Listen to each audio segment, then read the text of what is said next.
பாவத்தை விட்டுவிட்டு அது தவறு என்பதை உணர்ந்து மனம் திரும்பி கர்த்தரிடத்தில் நான் இந்த குற்றத்தை செய்தேன், நான் இதை விட்டுவிட்டேன், இனி நான் இந்த பாவத்தை செய்ய மாட்டேன் என்று அறிக்கை செய்து மன்னிப்பு கேட்டு, கர்த்தாவே நீர் மன்னிக்க வல்லமை உள்ளவர், நீரே சர்வலோகாதிபதி, என்னை மன்னியும் என்று மன்னிப்பு கேட்டால் நிச்சயம் கர்த்தர் நம்மை மன்னித்து அந்த பாவத்தில் இருந்து அப்படிப்பட்டவர்களுக்கு விடுதலையை தந்து அவர்களை ஆசீர்வதித்து பலுகி பெருக பண்ணுவார். சகல ஐஸ்வர்யங்களும் அவர்களுக்கு வந்து சேரும். நம்முடைய பிதாவாகிய தேவனுடைய அன்பும் ஆண்டவராகிய இயேசு கிறிஸ்துவின் கிருபையும் சமாதானமும் உங்கள் அனைவரோடும் கூட இன்றைக்கும் தற்கு நான் உன்னை விட்டு விலகுவதும் இல்லை.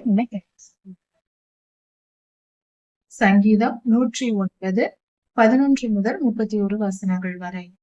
துன்மார்க்கருக்கு என்னென்ன பாவங்கள் நடக்கும்? மனிதர்கள், நாம் அல்லது நம்முடைய பெற்றோர்கள், நம் முன்னோர்கள், நம் பரம்பரையாக நம்முடைய பெற்றோர்களோ அல்லது நம்முடைய முன்னோர்களோ பாவம் செய்திருக்கும் போது அப்படிப்பட்ட துன்மார்க்க வழியில் நடந்தவர்களுக்கு அவர்கள் சந்ததியாராய் நாம் இருந்தால் நமக்கு இப்படிப்பட்ட துன்பங்கள் வரும் என்று வேதம் சொல்லுகிறது. இந்த துன்பத்திலிருந்து நாம் நம்மை காப்பாற்றிக் கொள்ள வழியும் கர்த்தர் நமக்கு கொடுத்திருக்கிறார். அதை குறித்து இந்த வேத பகுதியை நாம் தியானிப்போம். நம்முடைய துன்பங்கள் எது என்று நாம் சற்று ஆராய்ந்து பார்ப்போம். ஒரு மனிதன் இருக்கிறான், அவனுடைய நிலை இப்படி இருக்கிறது என்று வைத்துக் கொள்வோம். ஒரு மனிதனுக்கு இரக்கம் காண்பிக்க யாரும் இல்லை. ஒரு உதவியும் இல்லாத நிலையில் தவித்து போய் மிகவும் துன்பத்தில் ஒரு மனிதன் இருந்தால் அந்த மனிதனுடைய பிள்ளைகளுக்கு தயவு கிடைக்கவில்லை, அந்த மனிதனுக்கு இரக்கம் கிடைக்கவில்லை, அந்த பிள்ளைகளுக்கு ஒரு தயவு கிடைக்கவில்லை.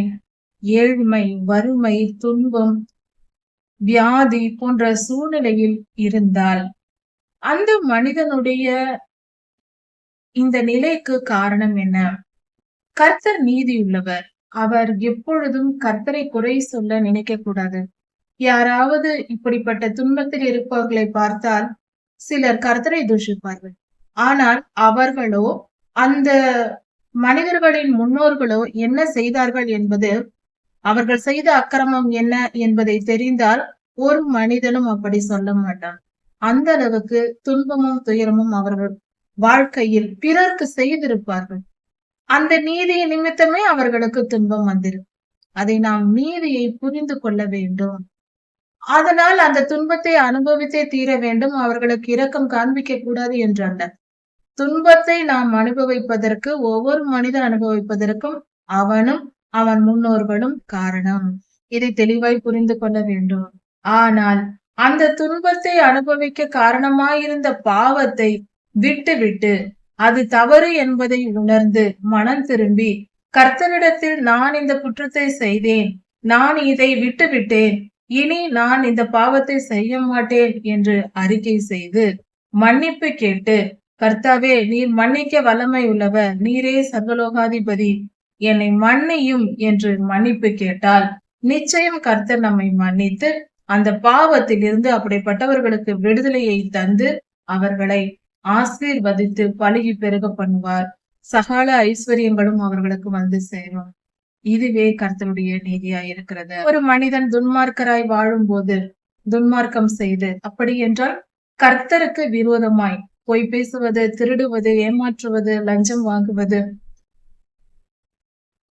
ஒழுக்கமற்ற வாழ்க்கை, தனி மனித ஒழுக்கம் இல்லாமல் வாழ்வது, பிறர் குடும்பத்தை கெடுப்பது, பிறர்க்கு துன்பம் விளைவிக்க கூடியது, 10 கட்டளைகளை மீறி நடப்பது, அது ஒரு கட்டளையை மீறி நடந்தாலும் அது துன்மார்க்கமே. மார்க்கத்திற்கு எதிர் துன்மார்க்கம். சரியான வழி 10 கட்டளைகள். துன்மார்க்கம் என்பது 10 கட்டளைகளை மீறி நடப்பது. துன்மார்க்கம், பாவம், அக்கிரமம், மீறுதல், இவைகள் எல்லாம் அந்த கட்டளையை மீறி நடப்பதில் வரும்.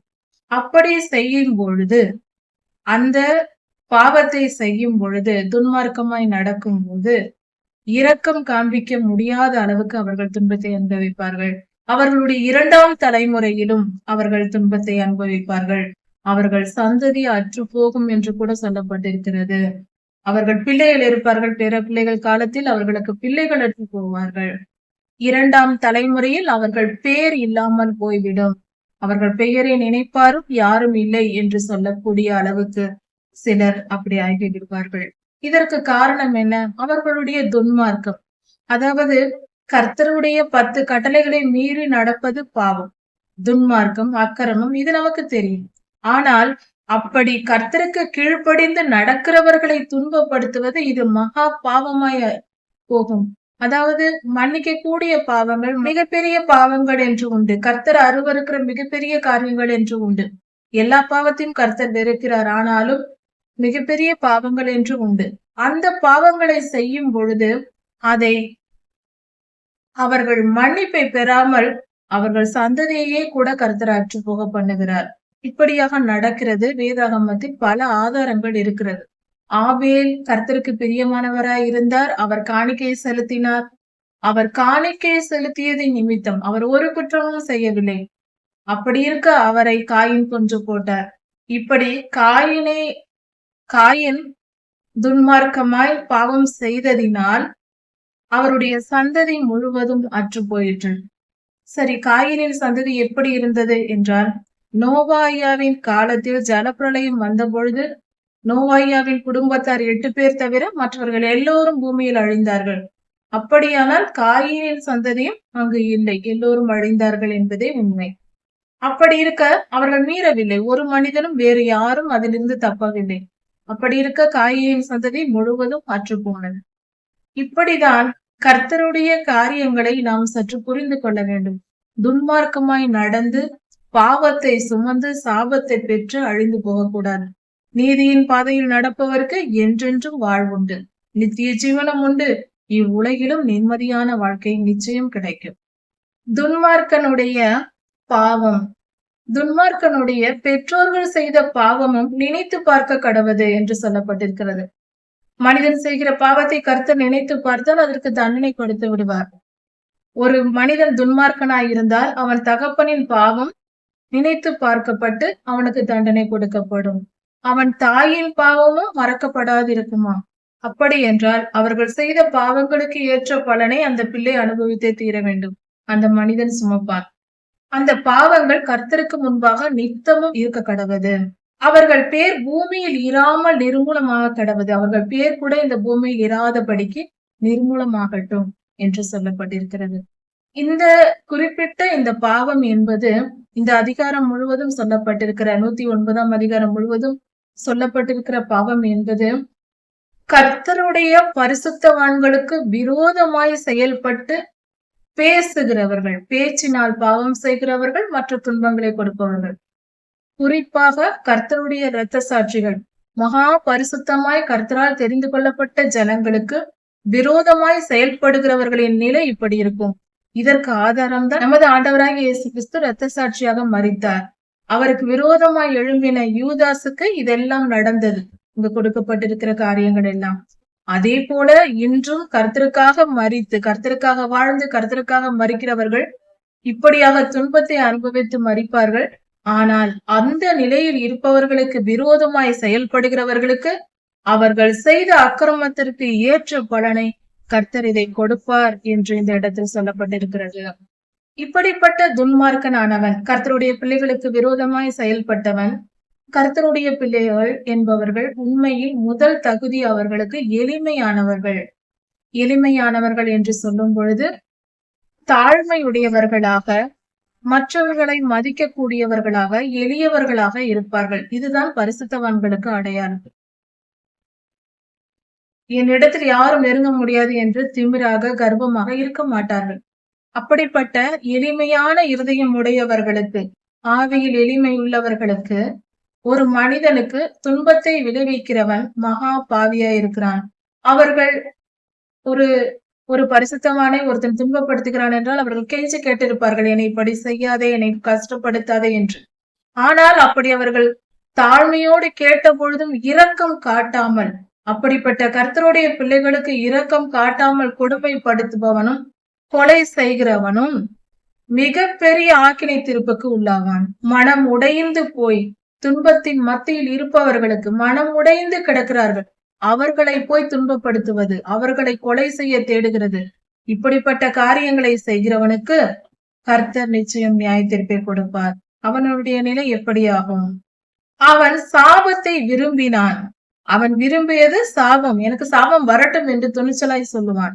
அவன் சாபத்தை விரும்பினான், சாபத்தை பெற்றுக் கொள்வான். ஆசீர்வாதத்தை அவன் விரும்பவில்லை, அதனால் அது அவனுக்கு கிடைக்காது.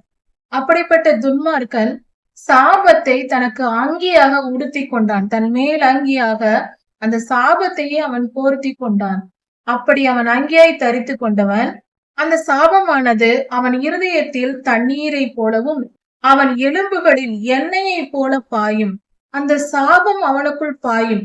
அவன் அங்கியை போல் அந்த சாபத்தை ஏற்றுக்கொண்டதினால், கர்த்தருடைய சாபத்தை பெற்றதினால், அது அவன் இருதயத்தில் தண்ணீரை போல் நுழைந்து அவன் எலும்புகளில் எண்ணெயை போல போய் அது அவனுக்குள் ஊடுருவும்.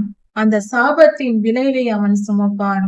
அது அவன் மூடிக்கொள்ளுகிற வஸ்திரமாகவும் அவன் கட்டுகிற கச்சையாகவும் பெல்டாகவும் மாறட்டும். இவைகள்தான் எனக்கு விரோதமாய் பேசுகிறவர்களுக்கும் என் ஆத்துமாவுக்கு விரோதமாய் செயல்படுகிறவர்களுக்கும் கர்த்தர் தரும் பலனாயிருக்கிறது. கர்த்தர் இப்படி பலன் தருவார். நாம் பரிசுத்தமாய் வாழும்போது நமக்கு துன்பத்தை ஏற்படுத்தி, துன்பம் என்றால் சின்ன சின்ன காரியங்கள் அல்ல, மகா பெரிய துயரத்தையும் துன்பத்தையும் நம்மை சித்திரவதை செய்து, துயரம் துன்பம் என்று நம்மை கொடுமைப்படுத்தி கொலை செய்து, சில நேரங்களில் இப்படியும் நடக்கும். இப்படியெல்லாம் செய்தால் அப்படிப்பட்டவர்களுக்கு கர்த்தர் சாபத்தையே உடையாக கொடுப்பார், வஸ்திரமாகவும் ஆங்கியாகவும் கொடுப்பார். அப்படிப்பட்ட மனிதனுடைய இருதயத்தில் அந்த சாபம் தண்ணீரை போல போகும். அவன் எலும்புகளில் அது எண்ணெயை போல ஊடுருவும். அவன் சாபத்தை சுமந்து திரிய நேரிடும். அவனுடைய நிலை மகா பயங்கரமாயிருக்கும். அவனால் அதை தாங்க முடியாது. அவன் அனுபவிக்கும் துன்பத்தை சொல்லி முடியாது. கர்த்தரின் கோபத்துக்கு ஆளானவனுடைய நிலைமை அவன் பிறவாமல் இருப்பதே நல்லது. கர்த்தாவே, உமது நாமத்தின் நிமித்தம், அப்பா, நாங்களெல்லாம் உம்முடைய பிள்ளைகள் அல்லவா? உம்முடைய பெயரை சுமந்து திரிகிறோமே. இயேசு கிறிஸ்துவின் பிள்ளைகள் என்று எங்களை சொல்லுகிறார்கள் அல்லவா? உம்முடைய பிள்ளைகளாயிற்றே, உம் நாமம் எங்களுக்கு கொடுத்திருக்கிறீர் அல்லவா? அது நிமித்தம் கேட்கிறோம், எங்களை காப்பாற்றும். அதனால் உம்முடைய நாமத்தின் நிமித்தம் எங்களை ஆதரித்து, உம்முடைய கிருபை நல்லதல்லவா? உம்முடைய கிருபை மிகவும் நல்லதல்லவா? அந்த கிருபையின் நிமித்தம் எங்களை விடுவித்தரடும். எங்களை துன்பத்திலிருந்தும் துயரத்திலிருந்தும் கொடுமையிலிருந்தும் பாடுகளிலிருந்தும் தவிப்பிலிருந்தும் சிறையிருப்பிலிருந்தும் போராட்டங்களிலிருந்தும் வியாதியிலிருந்தும் எல்லாவித துன்பங்களிலிருந்தும் எந்தவித துன்பத்திலிருந்தும் எங்களை விடுவித்து எங்களை காப்பாற்றி அருளும். கர்த்தாவே, நான் சிறுமையும் எளிமையும் ஆனவன். நான் சிறியவன் சுவாமி, நான் எளியவன் சுவாமி. என்னால் என்ன முடியும்? நான் என்னை மேன்மைப்படுத்தவில்லை.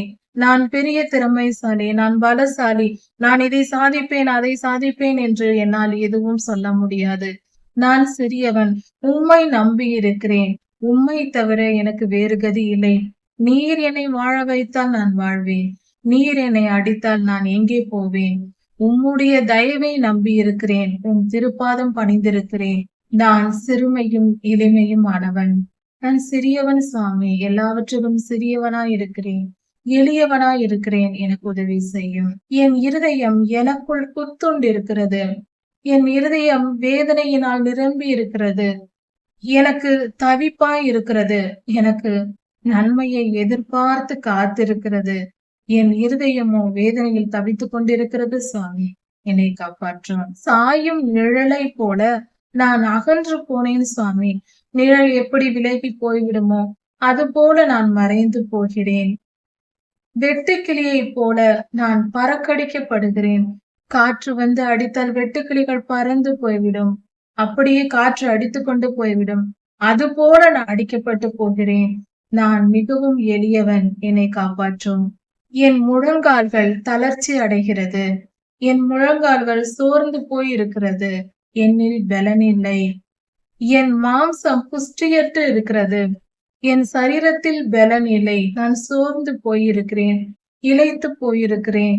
என்னுடைய உடலில் பலன் இல்லை சுவாமி. நான் அவர்களுக்கு நிந்தை ஆனேன். என் சத்துருக்கள் என்னை துன்பப்படுத்துகிறவர்களுக்கு நான் நிந்தையானேன். அவர்கள் நித்தமும் என்னை திட்டிக் கொண்டே இருக்கிறார்கள், நிந்திக்கிறார்கள். அப்படிப்பட்ட நிந்தையால் நான் மாறிப்போனேன். அவர்கள் என்னை பார்த்து தங்கள் தலையை துலுக்குகிறார்கள். என்னை கேவலமாக பேசுகிறார்கள், கேவலமாய் நடத்துகிறார்கள். என்னை மதிக்கவில்லை. என் தேவனாகிய கர்த்தாவே, எனக்கு உதவி செய்யும். நான் உம்மை நம்பி இருக்கிறேன். உமது கிருபையின்படி என்னை காப்பாற்றும். என் தகுதியை நம்பி அல்ல சுவாமி, நீர் வைத்திருக்கிற அளவற்ற அன்பின் நிமித்தமும் இரக்கத்தின் நிமித்தமும் வந்து கேட்கிறேன். உம்முடைய கிருபையின்படி என்னை காப்பாற்றும். இது உம்முடைய கரம் என்றும் நீரே இவைகளை எனக்கு செய்தீர் என்றும் அவர்கள் அறிவார்களாக. என் சத்துருக்கள் புரிந்து கொள்ளட்டும் சுவாமி, நீரே இதை எனக்கு செய்தீர். என் துன்பம் என் இன்பம் எல்லாம் நீர்தான் எனக்கு கொடுக்கிறீர் என்பதை அவர்கள் அறிந்து கொள்ளட்டும் சுவாமி. அவர்கள் நீர் என்னோடு இருப்பதை அவர்கள் அறிந்து கொள்ளட்டும். அப்படியாக செய்தரணும் ஆண்டவரே. கர்த்தாவே, அவர்கள் என்னை சபித்தாலும் நீர் என்னை ஆசீர்வதியும். அவர்கள் சபித்தால் சபித்துக் கொண்டிருக்கட்டும். அவர்கள் சாபம் என்னை தொடாமல் நீர் என்னை ஆசீர்வதியும். உம்மை நம்பி இருக்கிறேன். அவர்கள் எழும்பினாலும் அவர்கள் உயர்த்தப்படுவது போல் தோன்றினாலும் அவர்கள் வெட்கப்பட்டு போவார்களாக. அவர்களுடைய அக்கிரமத்திற்கு ஏற்ற பலன் அவர்களுக்கு கிடைக்கட்டும். உம்முடைய பிள்ளையாகிய நானும் உம்மில் சந்தோஷமாய் இருக்கிறேன். நான் சந்தோஷப்பட்டு வாழும்படி எனக்கு கிருபை செய்யும். என் வாழ்வில் மகிழ்ச்சியை தந்தரணும். எனக்கு விரோதமாய் எழும்புகிறவர்கள் வெட்கப்பட்டு போகட்டும். அவர்களை வெட்கம் மூடி போடட்டும். அவர்கள் தங்கள் வெட்கத்தை சால்வையை போல போர்த்தி கொள்ள கடவர்கள். அவர்கள் அக்கிரமத்திற்கு அவர்கள் துன்பத்தை அனுபவிக்கட்டும், வெட்கப்பட்டு போகட்டும். அவர்கள் தாங்கள் வாழ்ந்திருப்பார்கள். உம்முடைய பிள்ளையாகிய நான் அழிந்து போவேன் என்று அவர்கள் நினைத்திருப்பார்கள். அவர்களே வெட்கப்பட்டு போகட்டும் சுவாமி. நீர் நீதியாய் எங்கள் மேல் கிருபை வைத்து எங்களுக்கு இறங்கும். கர்த்தரை நான் என் வாயினால் துதித்து அநேகரின் மத்தியில் அவருடைய நாமத்தை போற்றுவேன். கர்த்தரை நான் துதிப்பேன், பாடுவேன். அநேகர் மத்தியில் அவரை துதித்து மகிழ்வேன். கர்த்தரை அநேகர் நடுவில் நான் புகழ்ந்து பாடுவேன், புகழ்ந்து பேசுவேன். ஆக்கினைக்குள்ளாக தீர்க்கப்படுகிறவர்களுக்கு முன்பாக, அதாவது ஆக்கினை தீர்ப்புக்கு முன்பாக நான் மாட்டிக்கொள்ளாதபடிக்கு, தீமை என்னை தொடாதபடிக்கு, ஆக்கினை தீர்ப்பு எனக்கு வராதபடிக்கு கர்த்தர் என் வலது பாரசத்தில் நின்று என்னை காப்பார். எல்லா பாவத்திற்கும், துன்மார்க்கத்திற்கும், அக்கிரமத்திற்கும், அநியாயத்திற்கும் எதற்கும் நான் இடம் கொடாமல் பரிசுத்தமாய் வாழ்வதற்கு கர்த்தர் என் வலது பக்கத்திலிருந்து என்னை வழி நடத்துவார். நான் பரிசுத்தமாய் இருந்து ஆக்கினை தீர்ப்புக்கு உட்படாமல், நியாய தீர்ப்பை பெறாமல், நீதியின்படி நித்திய ஜீவனை சுதந்திரித்துக் கொள்ளும்படியாக, நித்திய ஜீவனுக்கு தகுதி ஏற்படும்படியாக கர்த்தருடைய கிருபையை சுதந்திரித்துக் கொள்வேன். கர்த்தர் என்னோடு இருக்கிறார், அவர் என்னை பாதுகாப்பார். இப்படியாக தாவீதையா பாடி முடிக்கிறார். கர்த்தர் நம்மோடு இருக்கிறார், அவருடைய கிருபையை வாஞ்சிப்போம். நம்முடைய சத்துருக்களுக்கு கர்த்தர் நீதியாய் நியாயம் தீர்ப்பார். அதுவே நீதியாய் இருக்கிறது. சங்கீதம் 110. நம்முடைய பிதாவாகிய தேவன் குமாரனை நோக்கி சொல்லப்படுவதாக இந்த வார்த்தை கொடுக்கப்பட்டிருக்கிறது. நான் உம்முடைய சத்துருக்களை பாதப்படி ஆக்கி போடும் வரைக்கும் நீர் என் வலது பாரசத்தில் உட்காரும் என்று கர்த்தர் சொல்லுகிறார். பிதாவாகிய தேவன் குமாரனிடம் சொல்லுகிறார், உம்முடைய சத்துருக்களான எதிரிகள் யார்? சாத்தானை பாதப்படி ஆக்கி போடும் வரைக்கும். பிதாவாகிய தேவன் குமாரனின் பாதப்படியில் சாத்தானை நசுக்கி போட போகிறார். அது வரைக்கும் என் வலது பாரிசத்தில் நீர் உட்காரும் என்று கர்த்தர் சொல்லுகிறார். அதாவது பிதாவாகிய தேவன் குமாரனிடம் சொல்லுவதாக சொல்லப்பட்டிருக்கிறது. ஆண்டவராகிய இயேசு கிறிஸ்து உயிர்த்தெழுந்த பின்பு அவர் பிதாவாகிய தேவனுடைய வலது பாரிசத்தில் சிங்காசனத்தில் போய் அமர்ந்திருக்கிறார். அதிலிருந்து இந்த காலம் வரைக்கும், ஆண்டவராகிய இயேசு கிறிஸ்துவின் வருகையின் காலம் வரைக்கும் சாத்தான் நசுக்கப்படுகிறான், அவன் அழிக்கப்படுகிறான், அவனுடைய கிரியைகள் ஒடுக்கப்படுகிறது, நியாய தீர்ப்பு கொடுக்கப்படுகிறது. ஆண்டவராகிய இயேசு கிறிஸ்துவை சிலுவை மரணத்தில் யூதர்கள் ஒப்பு கொடுத்து இப்படியாக தண்டனை கொடுக்கப்பட்டது. அந்த சிலுவை பாடுகளுக்கான நியாய தீர்ப்பாக இந்த 2000 வருடங்களாக இஸ்ரவேலர்கள் துன்பத்தை அனுபவித்து வருகிறார்கள். கர்த்தருடைய கோபம் தீரும் மட்டும் சாத்தான் இஸ்ரவேலரை ஆளுகை செய்து இயேசு கிறிஸ்துவை, நமது ஆண்டவராகிய இயேசு கிறிஸ்துவை சிலுவைக்கு ஒப்பு கொடுக்கப்பட்ட அந்த பாவத்திற்கு நியாய தீர்ப்பாக அவர் குற்றமற்றவர். அவரை சிலுவைக்கு ஒப்பு கொடுத்தது தவறு அல்லவா? அந்த பாவம் அல்லவா? அந்த பாவத்திற்கான நியாய தீர்ப்பாக இன்று வரை இஸ்ரவேலர்கள் இரத்தம் சிந்தி அநேகர் மறித்து துன்பத்திற்கும் கொடுமைக்கும் சிறையிருப்புக்கும் ஆளாகி கொண்டிருக்கிறார்கள். கர்த்தருடைய கோபம் தீரும் மட்டும் நியாய தீர்ப்பாக அது அவங்களுக்கு கொடுக்கப்பட்டிருக்கிறது. அது முடியும். பொல்லாத ஆவிகளின் ஆளுகை இந்த பூமியில் முடியும் பொழுது நம்முடைய பிதாவாகிய தேவன் சத்துருக்களை அழித்து போடும் வரைக்கும் ஆண்டவராகிய இயேசு கிறிஸ்து அவருடைய சிங்காசனத்திற்கு அருகில், பிதாவாகிய தேவனுடைய சிங்காசனத்தில் பிதாவாகிய தேவனுக்கு அருகில் அமர்ந்திருப்பார். பிதாவாகிய தேவனுடைய வலது பாரசத்தில் அமர்ந்திருப்பார். கர்த்தர் சீயோனிலிருந்து தம்முடைய செங்கோலை அனுப்புவார். சீயோனிலிருந்து கர்த்தருடைய பிதாவாகிய தேவனுடைய செங்கோலை, ஆளுகையை அனுப்புவார். அப்பொழுது குமாரனாகிய இயேசு கிறிஸ்து இந்த பூமியை ஆளுகை செய்வார். இது எப்பொழுது நடக்கும் என்றால், சீயோனில் இருந்து செங்கோல் வரும். இந்த இடத்தில் செங்கோல் என்று சொல்லப்படுவது கர்த்தரால் எடுத்துக்கொள்ளப்படுபவர்களும் கர்த்தருடைய இரத்த சாட்சிகளும் சீயோன் மலையில் கடைசி காலத்தில் நிற்பார்கள் என்று சொல்லப்பட்டிருக்கிறது. அங்கிருந்து வருகிற பரிசுத்தவான்கள், பரலோகத்தில் இருக்கும் பரிசுத்தவான்கள் சீயோனிலிருந்து இறங்கி வருவார்கள்.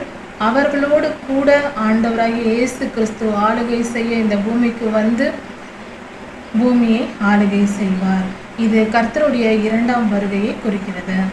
உமது ஆளுகையின் நாட்களில் 1000 வருட அரசாட்சியில் ஆண்டவராகிய இயேசு கிறிஸ்து ஆளுகை செய்யும் 1000 வருட அரசாட்சியில் 2ஆம் வருகைக்கு பின்பாக நடக்கப் போகிற ஆட்சி. அந்த காலத்தில் கர்த்தருடைய பிள்ளைகள் மனப்பூர்வமாய் சந்தோஷமாய் வாழ்வார்கள். கர்த்தருடைய ஜனமாகிய கர்த்தரால் எடுத்துக்கொள்ளப்பட்டவர்களும் பரிசுத்தவான்களும், கர்த்தருடைய பரிசுத்தவான்களும் இரத்த சாட்சிகளும், கர்த்தருடைய பிள்ளைகள் எல்லோரும், கர்த்தரால் முன்குறிக்கப்பட்டவர்கள் எல்லோரும் கர்த்தரோடு கூட வந்து இந்த பூமியில் 1000 வருடம் அரசாட்சி செய்வார்கள். அப்பொழுது மகிழ்ச்சி நிரம்பி இருக்கும் கர்த்தருடைய பிள்ளைகளுக்கு. விடியற் காலத்தில் பெய்யும் பனி எங்கிருந்து வருகிறது என்று தெரியாது, அதன் தோற்றம் தெரியாது. மழை பெய்வது மேகத்திலிருந்து வருகிறது என்று தோன்றும், ஆனால் பனி பெய்வது வெளிப்படையாக தெரியாது. பனி எங்கிருந்து வருகிறது என்று திடீரென நமக்கு தெரியாது. மென்மையாய், இனிமையாய், அமைதியான முறையில், மிகவும் அமைதியாய் அதிகாலையில் பனி பெய்யும். அந்த பனி பெய்யும் போது அதன் சத்தம் எதுவும் கேட்காது. மழையில் கூட சத்தம் கேட்கும். பனி பெய்யும் போது சத்தம் கேட்காது. மிகவும் அமைதியாக சமாதானமாக இருக்கும். அதுபோல கர்த்தருடைய யவ்வன ஜனம் பிறக்கும். கர்த்தருக்கென்று ஒரு ஜனம் பிறக்கும். அது கடைசி கால சந்ததி. இரத்த சாட்சிகளாய் அமைதியாய் பிறப்பார்கள். அவர்கள் வாழும் முறைகள் தெரியாது. எல்லா ஜனங்களோடும் கலந்திருப்பார்கள். கர்த்தருடைய பிள்ளைகளாய் இருப்பார்கள். பரிசுத்தவான்களாய் இருப்பார்கள். பரிசுத்த அலங்காரத்துடன் இருப்பார்கள். அவர்கள் கர்த்தருக்கு பிரியமாய் வாழ்கிறவர்கள். கர்த்தருடைய கட்டளைகளையும் கற்பனைகளையும் கை கொண்டு நடந்து கர்த்தருடைய பிரியமான வழிகளில் உயிரை கொடுத்தும் நடக்க வேண்டும் என்று நினைப்பார்கள். அப்படிப்பட்ட யவ்வன ஜனம், இளமையான, அப்படி என்றால் மிகவும் உற்சாகம் உள்ள, கர்த்தருக்கு பிரியமான ஒரு ஜனமாக ஒரு ஜனம் பிறக்கும். பனி பெய்வது போல தெரியாது, யாருக்கும் தெரியாது. உலகத்தில் எல்லா இடங்களிலும் இருந்து உற்பத்தியாகும். அந்த ஜனம் கர்த்தருடைய ஜனமாயிருக்கும். அவர்கள் மிகப்பெரிய காரியங்களை செய்வார்கள் என்று வேதம் சொல்லுகிறது. அப்படியே ஆண்டவரே, நீர் என்றென்றைக்கும் மெல்கிசேதேக்கின் முறைமையின்படி ஆசாரியராய் இருப்பீர். அதாவது கர்த்தருக்கு பிதாவாகிய தேவனுடைய தேவாலயத்தில், பரலோகத்தில் தேவாலயம் உண்டு. அந்த தேவாலயத்தில் ஆசாரியர் என்று ஒருவர் உண்டு. அந்த ஆசாரியர் நமது ஆண்டவராகிய இயேசு கிறிஸ்துவின் பிதா, குமாரன், பரிசுத்த ஆவியானவர் ஒருவராய் இருக்கிறார். அவர் திரித்துவ தேவன். பிதாவாகவும் இருப்பார், குமாரனாகவும் இருப்பார், பரிசுத்த ஆவியாகவும் இருப்பார், நம்முடன் வந்து இருப்பார். இப்படி அவர் திரித்துவம் 3 அவதாரங்களாய் இருப்பது போல அவர் 7 பரிமாணங்களாகவும் இருப்பார். 7 விதமான அவதாரங்களிலும் வருவார். அதில் ஒன்றுதான் ஆண்டவராகிய இயேசு கிறிஸ்து, பரிசுத்த ஆவியானவர். அதே போல ஆதி காலத்தில் அடிக்கப்பட்ட ஆட்டுக்குட்டி, ஆதியாகம காலத்தில் ஆதாம் ஏவாளுக்கு முன்பாக அடிக்கப்பட்ட ஆட்டுக்குட்டியானவராய் வந்தார்.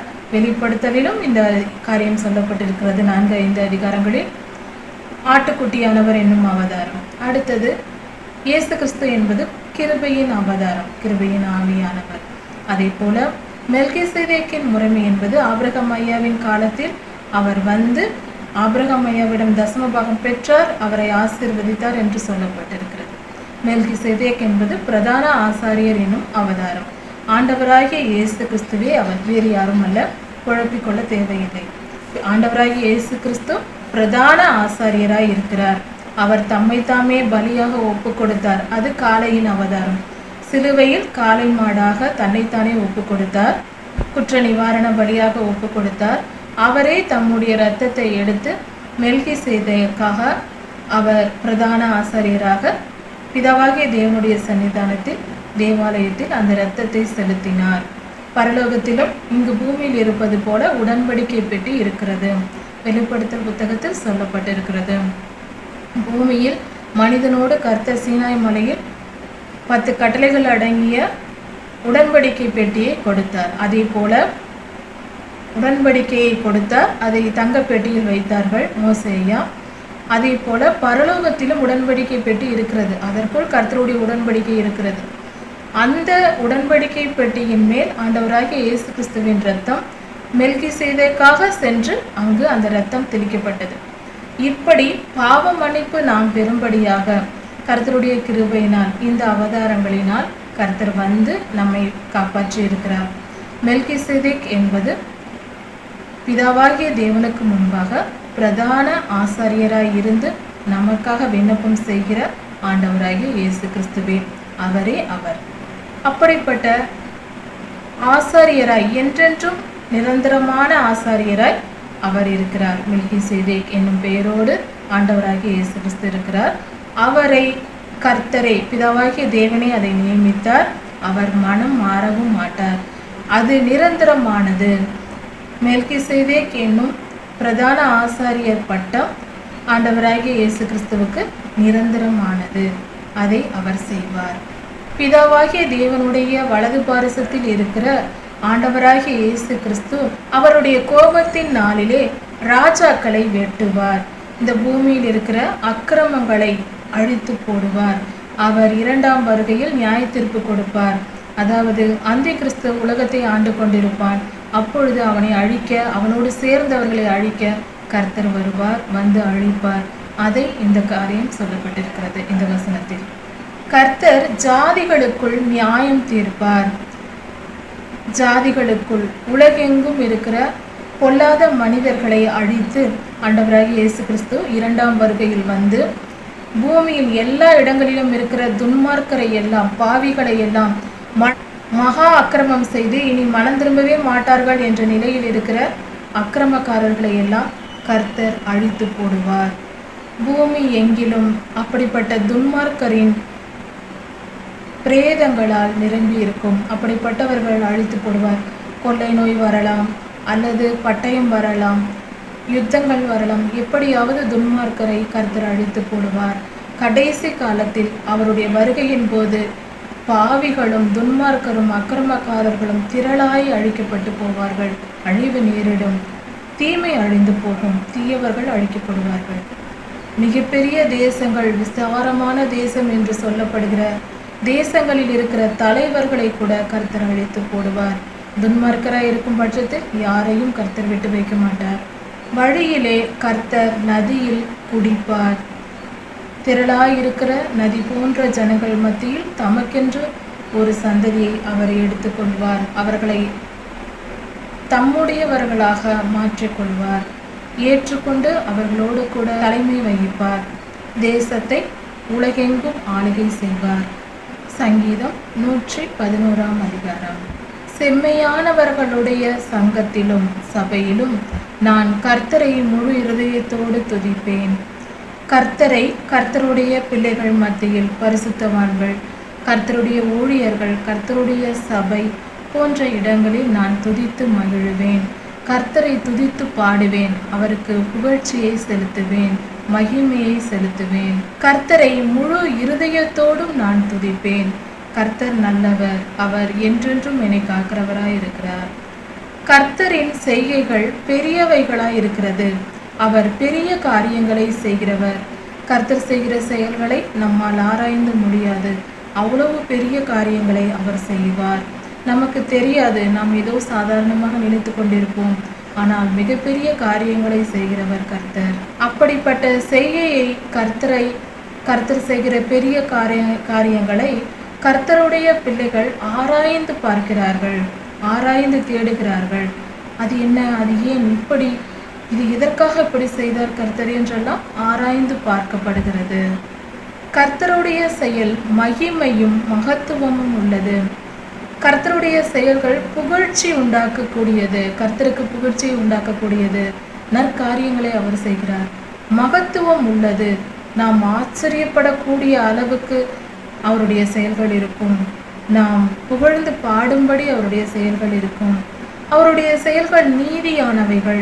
அவர் நீதியாய் எந்த காரியத்தையும் செய்வார். அவரிடத்தில் அநியாயம், அக்கிரமம் எதுவும் இல்லை. அவர் பரிசுத்தமானவர். நீதியாய் அவர் காரியங்களை செய்வார்.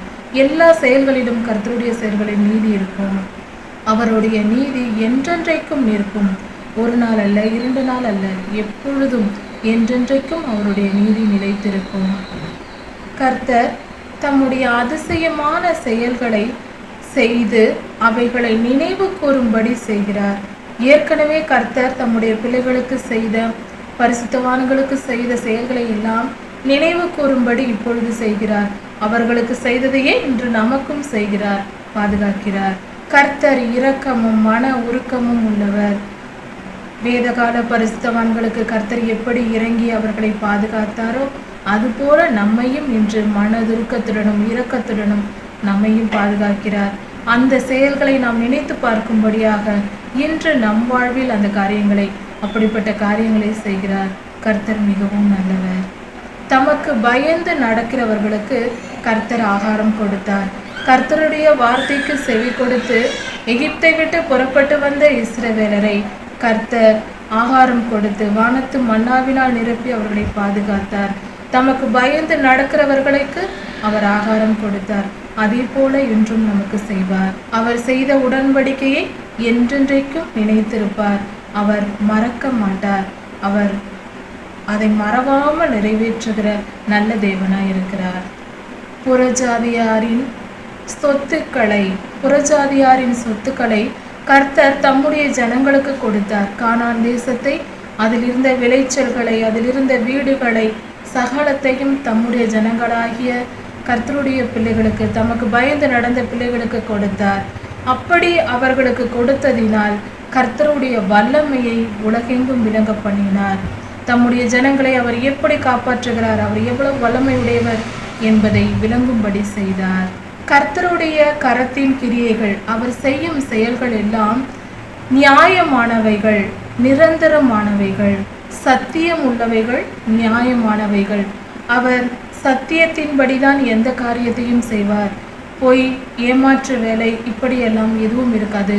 கர்த்தருடைய கிரியைகள் சத்தியமானவை, உண்மை நிறைந்தவை, நியாயமானவை, நீதி தவறாதவை.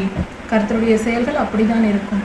கர்த்தர் என்றும் எப்பொழுதும் ஒரு பாவத்தை செய்ய சொல்லியோ அல்லது அநியாயத்தை செய்ய சொல்லியோ சொல்ல மாட்டார். அவருடைய செயல்கள் எல்லாம் நீதி, நியாயம், சத்தியம் என்பதே. அவருடைய கட்டளைகள் எல்லாம் உண்மையானவைகள். அவரிடத்தில் பொய்யே கிடையாது. கர்த்தரிடத்தில் பொய்யே கிடையாது. அவருடைய கட்டளைகள் எல்லாம் மிகவும் உண்மையானவைகள். கர்த்தருடைய கட்டளைகள் இன்றல்ல, நாளையல்ல, நேற்றல்ல, மறந்து போனது. அந்த காலத்தில் அது கட்டளைகள் முடிந்து போயிற்று, இந்த காலத்தில் கட்டளைகள் முடிந்து போயிற்று என்றெல்லாம் சொல்வதற்கு எதுவும் வேலையே இல்லை. கர்த்தருடைய கட்டளைகள் என்றென்றைக்கும் உறுதியானவைகள், உண்மையானவைகள், அவைகள் மாறாதது என்று வேதத்தில் கொடுக்கப்பட்டிருக்கிறது. இன்றும் பலர் சொல்லிக் கொண்டிருக்கிறார்கள் 10 கட்டளைகள் பழைய ஏற்பாட்டு காலத்திற்கு தான், இன்று இல்லை, நாளை இல்லை என்று. நிச்சயம் இல்லை. வெளிப்படுத்தல் புஸ்தகத்தில் சொல்லப்பட்டிருக்கிறது, கடைசி காலத்தில் கர்த்தருடைய உடன்படிக்கை பெட்டி பரலோகத்தில் காணப்பட்டது என்றும் தேவாலயத்தில் புகை நிரம்பியது என்றும் சொல்லப்பட்டிருக்கிறது. அன்று கர்த்தர் அங்கு வந்து சேருகிறார், அதை உடன்படிக்கை பெட்டியை பார்க்கிறார் என்றால் அது எப்படி இருக்கிறது? இது நித்தியமானவை, நிரந்தரமானவை. 10 கட்டளைகள் என்றென்றும் உறுதியானவை என்று வேதம் தெள்ள தெளிவாக இங்கு சொல்லப்பட்டிருக்கிறது. 10 கட்டளைகள் இன்றும் நாம் கடைபிடிக்க வேண்டியவைகளே. நியாய பிரமாணம் தான் ஆண்டவராய் இயேசு கிறிஸ்து சிலுவையில் முடிவுக்கு கொண்டு வந்தார். கர்த்தருடைய கட்டளைகள் உண்மையுமாய் செம்மையாய் செய்யப்பட்டது. அவைகள் உண்மையானவை, செழிப்பானவை. உண்மையானவை, செழிப்பானவை என்றால் கான்சென்ட்ரேட்டட் என்று சொல்லலாம். மிக துல்லியமானவை, மிகவும் வல்லமை மிகுந்தவை. கர்த்தர் தமது ஜனத்திற்கு மீட்பை அனுப்பினார். ஆண்டவராகிய இயேசு கிறிஸ்துவை அனுப்பி தம்முடைய உடன்படிக்கையை உறுதிப்படுத்தினார். 10 கட்டளைகளும் ஆண்டவராகிய இயேசு கிறிஸ்துவின் மரணத்தை நினைவு கூறுகிற அப்பம் புசித்தலும் திராட்சரசம் குடித்தலும், இந்த 2 காரியங்களும் நிரந்தரமானவை, நித்தியமானவை. பழைய உடன்படிக்கையை உறுதிப்படுத்துவதே இந்த புது உடன்படிக்கை. இரண்டும் நாம் கடைபிடிக்க வேண்டியவைகளே. அவருடைய நாமம் பரிசுத்தம் உள்ளது. கர்த்தருடைய நாமம் பயங்கரமும் ஆனது. அவருடைய நாமத்திற்கு நாம் பயந்திருக்க வேண்டும். அது பரிசுத்தம் உள்ளது, பயங்கரமானது. கர்த்தருடைய நாமத்திற்கு பயப்படுகிற பயம் நமக்கு தேவை. கர்த்தர் இயேசுப்பா அவர் அன்பானவர் என்று சொல்லிக்கொண்டு எப்படியெல்லாம் தெரியக்கூடாது, எதையெல்லாம் செய்து கொண்டிருக்க கூடாது, எப்படியெல்லாம் வாழலாம் என்று நினைக்கக்கூடாது. அவருடைய நாமம் பயங்கரமானது என்று இந்த இடத்தில் சொல்லப்பட்டிருக்கிறது. அவருடைய நாமம் மகத்துவம் உள்ளது, உண்மை உள்ளது, பரிசுத்தம் உள்ளது. பரிசுத்தம் என்றால் பயங்கரமானது. கிட்ட நெருங்க முடியாது நாம் கர்த்தருடைய நாமத்திற்கு முன்பாக. அதனால் நாம் ஜாக்கிரதை உள்ளவர்களாய் இருக்க வேண்டும். கர்த்தருடைய நாமத்தை தரித்து கொண்டிருக்கிற கிறிஸ்தவர்கள் என்று சொல்லி கொண்டிருக்கிற நாம் மிகவும் ஜாக்கிரதையுடன் எப்பொழுது தொடங்குகிறோமோ அப்பொழுதுதான் நமக்கு ஞானம் வர தொடங்கி இருக்கிறது என்று பொருள். கர்த்தருக்கு பயப்படாமல் நம் விருப்பப்படி நம் வாழ்க்கை வாழ்ந்தால், நம் இஷ்டப்படி நம் வாழ்க்கை வாழ்கிறவர்கள் கர்த்தருக்கு பயப்படவில்லை என்று பொருளாகிறது. கர்த்தருக்கு பயந்து நம் வாழ்க்கையை, நம் விருப்பங்களை சீர்படுத்த வேண்டும். நமக்கு ஒரு காரியம் விருப்பம் என்றால், அது கர்த்தருக்கு பிரியமில்லை என்றால் அதை விட்டுவிட வேண்டும். கர்த்தருக்கு ஏற்றபடி நம் மனதை வளைக்க வேண்டும். அதற்கு பேர்தான் கர்த்தருக்கு பயப்படுகிற பயம். கர்த்தருடைய கற்பனைகளுக்கு ஏற்றபடி நடக்கிறவர்களுக்கு நல்ல புத்தி உண்டு. நல்ல புத்தி இருக்கிறவர்கள், நற்புத்தி உள்ளவர்கள் என்ன செய்வார்கள்? கர்த்தருக்கு பயந்து நடப்பார்கள், கர்த்தருடைய கட்டளைகளின்படி வாழ்வார்கள். கர்த்தருடைய புகழ்ச்சி என்றென்றைக்கும் நிற்கும். அவருடைய செயல்கள் பெரியவைகள், அது நிரந்தரமானவை. கர்த்தருடைய கிரியைகளை யாராலும் அழிக்க முடியாது. அவர் மிகவும் பெரியவராய் இருக்கிறார், நல்லவராய் இருக்கிறார். அவர் சர்வ வல்லமையுள்ள தேவனாயும் இருக்கிறார். கர்த்தருக்கு பயந்து வாழ்வோம். அவருடைய கிருபையை நம்பி இருப்போம். கர்த்தரிடத்தில் விசுவாசமாய் இருப்போம், ஒழுக்கமாய் இருப்போம், சமாதானமாய் இருப்போம். கர்த்தர் நல்லவர், அவர் கிருபை என்றும் உள்ளது. சங்கீதம் 112 அதிகாரம். கர்த்தருக்கு பயந்து அவருடைய கட்டளைகளையும் கற்பனைகளையும் கைக்கொண்டு நடக்க வேண்டும். அப்படி நடக்கிற மனிதன் பாக்கியவான் என்று கர்த்தர் சொல்லுகிறார். கர்த்தருக்கு நாம் மகிமையை செலுத்த வேண்டும். கர்த்தருக்கு பயந்து அவருடைய வழிகளில் நடக்கும் பொழுது, கர்த்தருடைய கட்டளைகளையும் கற்பனைகளையும் முதலில் நாம் படித்து தெரிந்து கொள்ள வேண்டும். அதன் பின்பு கர்த்தருடைய கட்டளைகளின்படி நடக்க வேண்டும். பைபிள் என்பது கர்த்தர் மனிதனை படைத்து அவனை இப்படிதான் வாழ வேண்டும் என்கிற முறைகளை, சட்ட திட்டங்களை எழுதி ஒரு புத்தகத்தை கொடுத்திருக்கிறார். அதுதான் பைபிள். கர்த்தர் தந்த சட்ட புத்தகம் இது. மனித வாழ்க்கைக்கு கர்த்தர் கொடுத்த சட்ட புத்தகம் இது. உலகத்தில் இருக்கிற எல்லா மனிதர்களும் கடைபிடிக்க வேண்டியவை. அப்படி கடைபிடிக்கிறவர்கள் மட்டுமே கர்த்தருடைய ராஜ்யத்திற்குள், பரலோகத்திற்குள் செல்ல முடியும். அதாவது நாம் சாதாரணமாக ஃப்ரிட்ஜ், வாஷிங் மிஷின் போன்ற பொருள்களை வீட்டுக்கு வாங்கும் போது, அதை நாம் பயன்படுத்தும் பொழுது பார்த்தால், அதை வாங்கிய உடனே அதனோடு கூட ஒரு மேனுவலையும் கொடுப்பார்கள். அந்த மேனுவலை எடுத்து படித்து பார்க்கும் பொழுது அதன் தன்மை என்ன, அந்த பொருளின் தன்மை என்ன, அதை எப்படி பயன்படுத்த வேண்டும் எப்படியெல்லாம் பயன்படுத்திவிடக் கூடாது என்பதை பற்றின எல்லா காரியங்களும் அந்த மேனுவலில் கொடுத்திருப்பார்கள். அப்பொழுது அந்த மேனுவலில் படித்த பின்பு அந்த பொருளை அதன்படியே நாம் பயன்படுத்தினால் அந்த பொருட்கள் நீண்ட காலம் உழைக்கும், முழுமையாய் நம்மால் அதை பயன்படுத்திக் கொள்ள முடியும், எல்லாவித ஆப்ஷனையும் நாம் பயன்படுத்திக் கொள்ள முடியும், அதில் உள்ள எல்லா நன்மைகளையும் நம்மால் அனுபவிக்க முடியும். இப்படிதான் மனித வாழ்க்கையும். இந்த பூமியை படைத்து அதில் உள்ள எல்லா காரியங்களையும் படைத்து அதை ஆளுகை செய்ய, அதில் வாழ்ந்திருக்க இந்த பூமியை உனக்காக படைத்தேன், நீ இதை வைத்து ஆண்டு கொண்டு இதில் சந்தோஷமாய் இரு என்று மனிதனுக்கு கொடுத்தார். முதல் ஆதாம் ஏவாளுக்கு இப்படிதான் கொடுத்தார். ஆனால் அவர்களோ பாவம் செய்து இதை சாத்தானிடம் இழந்து விட்டார்கள். ஆனால் இப்பொழுதும் இதிலிருந்து நம்மை மீட்கும்படியாக, நித்திய ஜீவனில் பரலோகத்தில் நம்மை சேர்த்து கொள்ளும்படியாக, இந்த சபிக்கப்பட்ட பூமியில் வாழ்கிற நீ நான் இப்பொழுது கொடுக்கிற இந்த கட்டளைகளின்படி, இந்த வேத புத்தகத்தின்படி நீ கீழ்ப்படிந்து வாழ்ந்தால், இந்த பூமியில் வாழும்போது நீ திருந்தி இப்படியாக பரிசுத்தமாய் வாழ்ந்தால், என்னுடைய நித்திய ஜீவனுக்குள், என்னுடைய அரசாங்கத்திற்குள் உன்னை சேர்த்து கொள்வேன் என்று கர்த்தர் எழுதி கொடுத்த புத்தகம்தான், மேனுவல் தான் இந்த பைபிள். இப்படி கர்த்தர் மனித வாழ்க்கைக்கென்று கொடுத்த இந்த சட்ட புத்தகத்தை நாம் முதலில் கையில் வைத்திருந்தால் போதாது, நம் இருதயத்தில் எழுதி வைக்க வேண்டும். அப்படி எழுதி வைக்கப்பட்ட அந்த வார்த்தைகளை கை கொண்டு நடக்க வேண்டும்.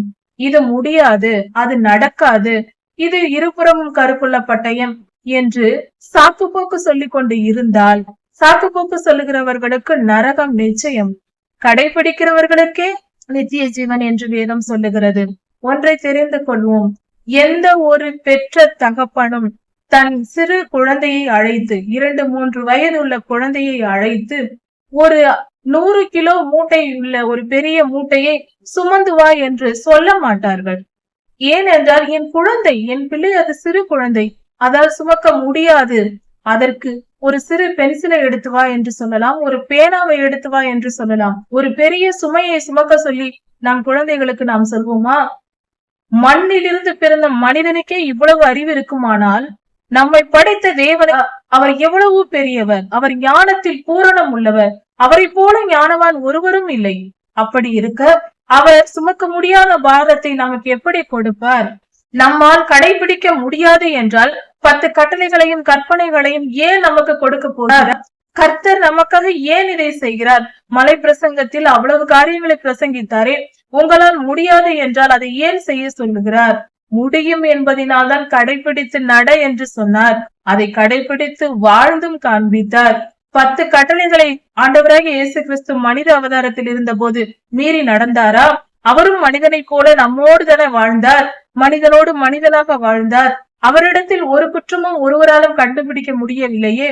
அவர் பரிசுத்தமாய் நியாய பிரமாணத்தையும் கட்டளைகளையும் கடைபிடித்து, கற்பனைகளையும் கடைபிடித்து வாழ்ந்து காண்பித்தாரே. முடியாதது என்றால் அவர் எப்படி செய்தார்? அவர் தேவ பலனால் செய்யவில்லை, மனித அவதாரத்தில் வந்து மனிதனை போல்தான் சிலுவையில் சுமந்தார். சிலுவையில் சுமக்கும் போது கூட வலியோடும் வேதனையோடும் தாகமாய் இருக்கிறேன் என்று சொல்லவில்லையா? அவர் நம்மை போல தாகம் உடையவராய், பசி உள்ளவராய், வலி வேதனைகள் உள்ளவராய், தூங்க முடியாமல் இருக்கும் பொழுது, சந்தர்ப்ப சூழ்நிலை கிடைக்காத பொழுது, மனுஷகுமாரனுக்கு தலை சாய்க்க இடமில்லை என்று புலம்பவில்லையா?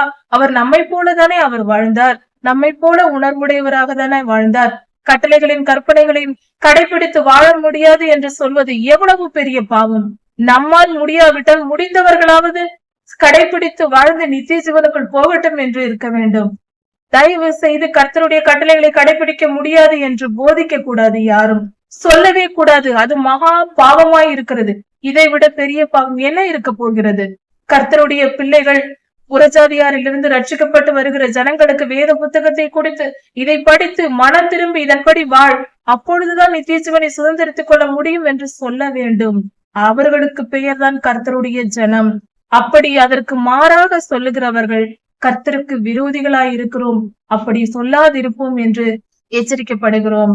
கர்த்தர் பெரியவராய் இருக்கிறார், அவர் மிகவும் நல்லவராய் இருக்கிறார், நீதியின் சூரியனாகவும் இருக்கிறார். கர்த்தருக்கு விரோதமாக எந்த வார்த்தையும் திறக்க வேண்டாம்.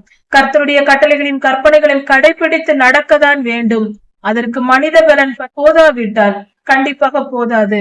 பரிசுத்த ஆவியானவர் பலன் தருவார். அவர் கூட இருந்து வழி நடத்துவார். துன்பத்திற்கும் துயரத்திற்கும் பாடுகளுக்கும் நம்மை மீட்டு கொண்டு வருவார். சாத்ராக் மேஷாக் ஆபேத்நேகோவை அவர்களை ஏலத்தின் நெருப்பில் காப்பாற்றவில்லையா? அவர்களை காப்பாற்றி ஆண்டவர் பாவம் செய்யாமல் கொண்டு வரவில்லையா? அவர்கள் என்ன எங்களால் முடியாது என்று விக்கிரகாராதனையா செய்தார்கள்? அந்த இடத்தில் அந்த சிலையை வணங்க மாட்டோம் என்று சொல்லி அக்னி சுளையில் போடப்பட்டார்களே, அவர்களை காப்பாற்றவில்லையா? நாம் மன உறுதியோடு இருந்தால் கர்த்தர் நிச்சயம் நம்மையும் காப்பாற்றுவார். அவர்களை காப்பாற்றின தேவன் நம்மை காப்பாற்ற மாட்டாரா? அவர் நேற்றும் இன்றும் என்றும் மாறாதவர் என்று நாம் தானே போதிக்கிறோம். நாம் தானே எழுதி வைத்திருக்கிறோம் நம் வீடுகளில். அப்படி இருக்க மாறாத தேவன் அன்று அவர்களை காத்தவர் நம்மையும் காக்க வல்லவராயிருக்கிறார். அப்படி இருக்க தயவு செய்து கர்த்தருடைய கட்டளைகளையும் கற்பனைகளையும் வாசித்து, வேத புத்தகத்தை எடுத்து தினந்தோறும் வாசித்து, வருடத்தில் ஒரு முறை முழுமையாக படிக்க வேண்டும். ஒவ்வொரு வருடமும் படிக்க வேண்டும். அப்படி படித்து அதை அறிந்து கொண்டு நாம் அதன்படி நடக்க வேண்டும். கர்த்தருடைய கட்டளைகளையும் கற்பனைகளையும் கை கொண்டு நடக்கவே பிறந்திருக்கிறோம். அப்படி பிறந்தால்தான் கர்த்தருடைய ஜனம். இல்லை என்றால் நித்திய ஜீவனை நினைக்க தேவையில்லை. கர்த்தருக்கு கீழ்ப்படியாமல் வேத வசனத்தை தியானிக்காமல் என் இஷ்டப்படி நான் வாழ்வேன் என்று சொல்லுகிறவர்களுக்கும் கிறிஸ்தவ வாழ்க்கைக்கும் சம்பந்தம் இல்லை. வீணாக நான் கிறிஸ்தவன் என்று சொல்லிக் கொண்டு திரியக்கூடாது. வெளி உலகத்திற்கு அல்ல, கர்த்தருக்கு நாம் கிறிஸ்தவர்களாய் இருக்க வேண்டும். கிறிஸ்துவை உடையவர்களாய் இருக்க வேண்டும். பரிசுத்தத்தை குறித்த எச்சரிக்கையோடு இருக்க வேண்டும். நாம் கிறிஸ்தவர்கள் என்று சொல்லிக் கொண்டு இருக்கும் பொழுது நமக்குள் ஒரு பயம் வர வேண்டும். அந்த பயம் பரிசுத்த பயம், கர்த்தர் பரிசுத்தர் என்கிற பயம், அவருடைய கட்டளைகளை மீறி நடக்க கூடாது என்கிற பயம். ஏசாயா 11:2 சொல்லப்பட்டிருக்கவில்லையா? கர்த்தருக்கு பயப்படுகிற பயத்தை அருளும் ஆவியானவர் என்று. அன்பின் தேவன் என்றால் அவருக்கு பயப்பட வேண்டாமா? அவர் அன்பின் தேவன் தான், ஆனால் அவர் தேவன் அல்லவா? ஆண்டவர் என்று சொல்லுகிறோம், முதலாளி என்று பொருள். அவர் முதலாளி அல்லவா? அவருக்கு நாம் அஞ்சி நடக்க வேண்டாமா? நம் தகப்பன் என்றால் அவருக்கு அன்பையும், அன்பு மட்டும் அல்ல, தகப்பன் என்பது மரியாதை கொடுக்க வேண்டியவர், கனப்படுத்த வேண்டியவர். அவருக்கு அஞ்சி நாம் நடக்க வேண்டாமா? சிறு பிள்ளைகள், நம் பிள்ளைகள் நமக்கு பயந்து நடக்க வேண்டும் என்று நாம் விரும்பவில்லையா? அது அந்த பிள்ளைகளை பாதுகாப்பதற்காக தானே. அப்படிதான் ஆண்டவரும் அவருக்கு பயந்து நடந்தால் நாம் பாதுகாக்கப்படுகிறோம். இவ்வுலகத்தில் பரிசுத்தமாய் வாழ வேண்டும் என்றால் வேத வசனத்தை தியானித்து வாழ்ந்தால் மட்டுமே நம்மால் பரிசுத்தமாய் வாழ முடியும். வேத வசனத்தினால் நம் இருதயம் கழுவப்படும், நாம் பரிசுத்தமாவோம், பரிசுத்த வாழ்வை நாம் பெற்றுக்கொள்ள முடியும். அப்படி பரிசுத்தமாய் வாழும் போது கர்த்தருடைய கட்டளைகளையும் கற்பனைகளையும் கை கொண்டு நாம் நடக்கும் பொழுது கர்த்தருடைய ஆசீர்வாதத்தை பெற்றுக்கொள்வோம். நம் பாவங்கள் எல்லாம் மறைக்கப்பட்டு அவைகள் எல்லாம் மன்னிக்கப்பட்டு பரிசுத்தம் அடைவோம். நீதிமானாய் கர்த்தர் நம்மை மாற்றுவார். அதற்கு நாம் ஒப்பு கொடுப்போம். கர்த்தர் நல்லவர். அவர் நம்மிடத்தில் மனம் திரும்புதலை எதிர்பார்க்கிறார். மனம் திரும்புதல் என்பது பாவத்தை விட்டு விலகி பரிசுத்தமாய் வாழ்வது. பரிசுத்தம் எது என்பதை தெரிந்து கொள்ள வேத புத்தகத்தை வாசிக்க வேண்டும். பரிசுத்தமாய் எப்படி வாழ வேண்டும் என்பதை கற்றுக்கொள்ள வேத புத்தகம் வாசிக்க வேண்டும். வேத வசனத்தை தியானிக்காமல் பரிசுத்தமாய் வாழ்வதென்பது முடியாத காரியம். அப்படி கர்த்தருடைய கட்டளைகளின்படி நடக்கிற மனிதன் பாக்கியவான் என்று சொல்லப்பட்டிருக்கிறது. பாக்கியவான் என்றால் அந்த பாக்கியவான் தான் கர்த்தரிடத்தில் சேர போகிறவன் என்று பொருள். கர்த்தரிடத்தில் சேர்வதை காட்டிலும் அவரிடத்தில் போய் நாம் நித்திய ஜீவனை சுதந்திரித்துக் கொள்வதை காட்டிலும் பாக்கியமான விஷயம் என்னவென்று இருக்கிறது. கர்த்தரிடத்தில் நாம் சேருவதே பாக்கியமாய் இருக்கிறது. அதற்கு தேவை பரிசுத்த வாழ்வு. அதற்கு கர்த்தருடைய கட்டளைகளின்படி நடக்க வேண்டும். வேத வசனத்தை தியானித்து அதன்படி வாழ வேண்டும். முழுமையாய் வேதத்தை வாசிக்க வேண்டும். பரிசுத்த வேதாகமத்தை எடுத்து தினந்தோறும் வாசிக்க வேண்டும். அப்பொழுது நாம் பரிசுத்தமாக்கப்படுவோம். அப்படி கர்த்தருடைய வசனத்தின்படி அதை கற்றுக்கொண்டு அதன்படி வாழ்கிறவர்கள் அவர்களுடைய சந்ததி பூமியில் பலத்திருக்கும் என்று சொல்லப்படுகிறது. பூமியில் பலத்திருக்கும் என்றால் பூமியில் நிரம்பி இருக்கும் என்று பொருள். அவர்கள் சந்ததி அதிகமாய் ஆசீர்வதிக்கப்படுவார்கள். அப்படிப்பட்டவர்களுடைய சந்ததி பெருகும். கர்த்தருடைய வசனங்களின்படி வாழ்கிறவர்களுக்கு தான் சந்ததி பெருகும். அதிகமான பிள்ளைகள் பிறந்து பெரிய குடும்பமாக, பெரிய ஊராக, பெரிய தேசமாக மாறுவார்கள். இது கர்த்தருடைய ஆசீர்வாதமாய் இருக்கிறது. வேத வசனம் இதை சொல்லுகிறது. செம்மையானவர்களின் வம்சம் ஆசீர்வதிக்கப்படும். ஒரு மனிதன் தன் தலைமுறையாக தன் வம்சம், தன் சந்ததி நன்றாக இருக்க வேண்டும், செழிப்பாய் இருக்க வேண்டும். ஆரோக்கியமாக இருக்க வேண்டும், நல்வாழ்வு வாழ வேண்டும் என்ற ஆசை எல்லோருக்கும் இருக்கும். அந்த ஆசை இருப்பவர்கள் கர்த்தருடைய வழிகளில் நடக்க வேண்டும். செம்மையானவர்களின் வாழ்க்கையோ அவர்களுடைய வாழ்க்கையும் சமாதானம் உள்ளதாய் சந்தோஷம் உள்ளதாய் இருக்கும். அவர்கள் சந்ததியும் ஆசீர்வதிக்கப்படும். கர்த்தருடைய வழிகளில் நடப்பதே பரிசுத்த வாழ்வு. அதுவே நமக்கு சகல சௌபாக்கியங்களையும் கொண்டு வரும். ஆரோக்கியமான வாழ்வு, செழிப்பான வாழ்வு, சமாதானமுள்ள வாழ்வு, கர்த்தருக்கு உகந்த வாழ்வு. கர்த்தருடைய நித்திய ஜீவனையும் சுதந்திரித்துக் கொள்ள கர்த்தருடைய வார்த்தைக்கு கடைபிடித்து நடப்போம். கர்த்தருடைய வழிகளில் நடக்கிற மனிதனுக்கு ஆஸ்தியும் ஐஸ்வர்யமும் அவன் வீட்டில் இருக்கும். அவனுக்கு எல்லா விதமான சொத்துகள் இருக்கும். ஐஸ்வர்யம் அவனை தேடி வரும், அவனை சூழ்ந்திருக்கும். இப்படியாக கர்த்தர் அவர்களை ஆசீர்வதிப்பார். கர்த்தருடைய வழிகளில் நடக்கும் போது அவர்கள் சந்ததி செழிப்பாய் இருக்கும். அவர்கள் பழுகி பெருகி இருப்பார்கள். சொத்துகள் குவிந்திருக்கும், ஐஸ்வர்யம் சேர்ந்திருக்கும். இப்படிப்பட்ட ஆசீர்வாதங்களை கர்த்தர் கொடுக்கிறார். அவருடைய வழிகளில் நடக்கும் போது சகல சௌபாக்கியங்களும் நமக்கு கிடைக்கிறது. எவ்வளவு அருமையான வழியா இருக்கிறது. கர்த்தருக்கு கீழ்ப்படிந்திருப்போம். அப்படி கர்த்தருடைய வழிகளில் நடக்கிற மனிதனுடைய நீதி என்றென்றும் நிற்கும். ஒரு மனிதன் கர்த்தருடைய கட்டளைகளின்படி நடந்து வசனத்தின்படி வாழ்ந்தால் அவன் நீதிமானாய் இருக்கிறான். அந்த மனிதனுடைய நீதி என்றென்றைக்கும் நிலைத்திருக்கும், நிரந்தரமாய் இருக்கும். ஒரு குறைவும் வராது. கர்த்தர் அவ்வளவாய் ஆசீர்வதிப்பார். செம்மையானவர்களுக்கு இருளிலே வெளிச்சம் உதிக்கும். இருள் சூழ்ந்திருக்கிற சூழ்நிலை இருக்கலாம், ஆனால் வெளிச்சம் உதிக்கும். கண்டிப்பாக அந்த இருளின் மத்தியிலும் வெளிச்சம் உதிக்கும். கர்த்தர் வெளிச்சமாய் வந்து அவர்கள் துன்பத்தின் மத்தியிலிருந்து விடுதலையாக்கி வெளிச்சமாய் பிரகாசிப்பார். அவர்கள் வாழ்க்கை தலைகீழாய் மாறி போகும். துன்பமும் துயரமும் சூழ்ந்திருக்கிறது என்று பார்த்து கொண்டிருந்தால் திடீரென்று மெய் ஒளியாய் ஆண்டவர் வந்து பிரகாசிப்பார். அவர்கள் வாழ்வு மிகவும் செழிப்பானதாக, கர்த்தருக்கு பிரியமானதாக, கர்த்தருடைய நாமத்தை மகிமைப்படுத்தக்கூடியதாக மிக உயரத்தில் இருக்கும். கர்த்தர் பெரியவராய் இருக்கிறார். அவர் நல்லவராய் இருக்கிறார். அவர் ஒருபோதும் நம்மை கைவிட மாட்டார். அவன் இரக்கமும் மன உருக்கமும் நீதியும் உள்ளவன். கர்த்தருக்கு பிரியமான மனிதன், செம்மையான மனிதன் என்றால் அவன் மன உருக்கமும் இரக்கம் உள்ளவர்களாய் இருக்க வேண்டும். அடுத்தவர்களுக்கும் ஏழைகளுக்கும் பாடு அனுபவிக்கிற மனிதர்களுக்கும் இரக்கப்படுகிறவர்களாக, மனதுருக்கம் உடையவர்களாக, அன்பு நிறைந்தவர்களாக இருக்க வேண்டும். அப்படிப்பட்டவர்களை கர்த்தர் கொள்ளை கொள்ளையாய் ஆசீர்வதிப்பார். கொஞ்சம் அல்ல, நஞ்சம் அல்ல. அவர்களின் ஆசீர்வாதம் பெருகி இருக்கும். கர்த்தர் மிகவும் நல்லவர். அவர்களை ஆசீர்வதித்து உயர்த்துவார். சகல ஐஸ்வர்யங்களையும் தருவார். பாட அனுபவித்து கஷ்டப்பட்டு கொண்டிருக்கிற ஜனங்களுக்கு அவன் இறங்கி கடன் கொடுப்பான்.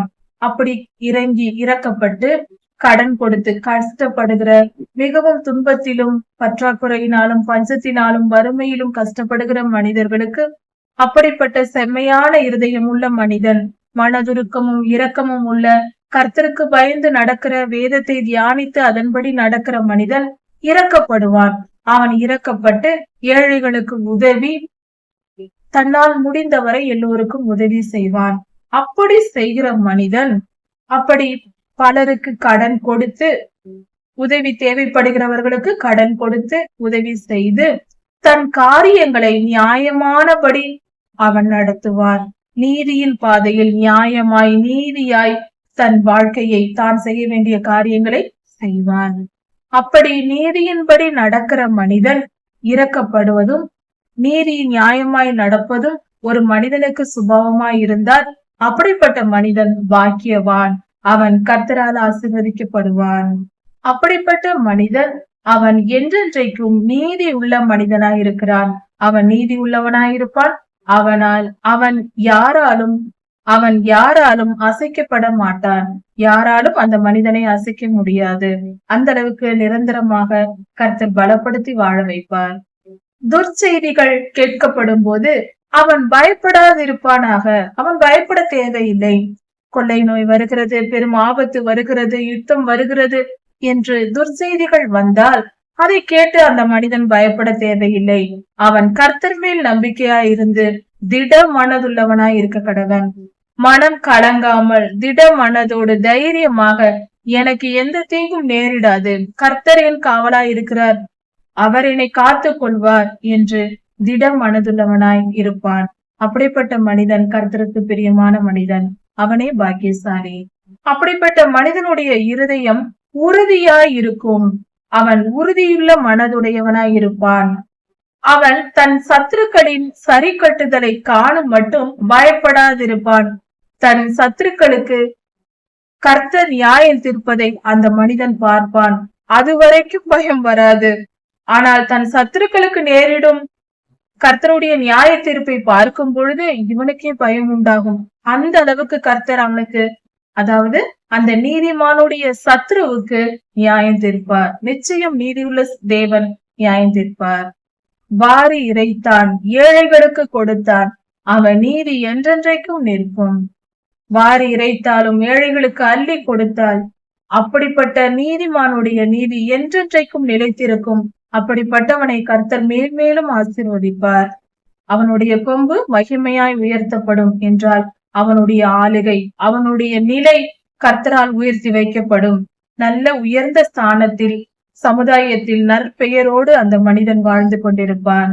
துன்மார்க்கன் நீதிமானுடைய வாழ்வை பார்த்து மனமடிவடைவான், மனமுடைந்து போவான். ஆகா, நாம் நினைத்தோம் இந்த நீதிமானா இருக்கிறான், இவன் என்ன சாதிக்க போகிறான், இவன் எப்படி துன்பத்தை அனுபவித்துக் கொண்டிருக்கிறான் என்று நினைத்தோம். ஆனால் அவனுக்கு வந்த வாழ்வை பார், கர்த்தர் அவனை ஆசீர்வதித்து விட்டார் என்று இவன் மனம் உடைந்து போவானாம். துன்மார்க்கன் மனம் உடைந்து போவானான், மனம் உடைந்து போவான். நீதிமானை பார்த்து தன் பற்களை கடித்து தளர்ந்து போவான், பற்களை கடித்து தளர்ந்து போவான். துன்மார்க்கருடைய ஆசை அழிந்து போகும். துன்மார்க்கருடைய ஆசை நிறைவேறுவதில்லை, அது அழியும். கர்த்தர் பெரியவர், அவர் நல்லவர். அவர் சொல்லும் வார்த்தைகளே வேத வசனம். அந்த வார்த்தைகளின்படி நாம் நடக்கும் போது நானே வழியும் சத்தியமும் ஜீவனுமாயிருக்கிறேன் என்று சொன்னவர், அவர் வழிகளில், அவருடைய வார்த்தையிலும் சத்தியத்தில், அவருடைய ஜீவனுள்ள வார்த்தைகளில் நாம் நடக்கும் பொழுது நித்திய ஜீவனை சுதந்திரித்துக் கொள்ளலாம். இவ்வுலக வாழ்க்கையிலும் வெற்றி பெறலாம், உயர்த்தப்படுவோம். கர்த்தர் உங்களை ஆசீர்வதிப்பாராக. இதன் தொடர்ச்சியை அடுத்த செய்தியில் பார்க்கலாம். மாரநாதா.